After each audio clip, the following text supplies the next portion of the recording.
Police commissioner সেদিনকে কোনো প্রতিবাদ করতে পারেন না সন্ত্রাসীদের বিরুদ্ধে। আমরা চাই না এই খুলনা কমিশনারের এই আপনার মতো পুলিশ কমিশনার আমরা খুলনায় চাই না। কেউ কথা বলা থেকে চুপ থাকতে পারবে না। আমরা আবার কথা বলবো, আমরা আবার অন্যায়ের বিরুদ্ধে প্রতিবাদ করবো।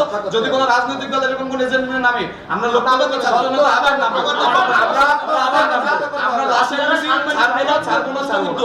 আমরা বলি আমাদের দেশে আর কোন ধরনের কোনো ঘুষ, দুর্নীতি, রিয়াজু, সিন্ডিকেট, বাজার সিন্ডিকেট, ওষুধ সিন্ডিকেট, স্বাস্থ্য সিন্ডিকেট, মাদক, অরাজকতা, গুন্ডামি, চাঁদাবাজি, নৈরাজ্য, সন্ত্রাস কিচ্ছু থাকবে না, কিচ্ছু থাকবে না। কোনো সিঙ্গারা বিস্কুটের লোভে নয়।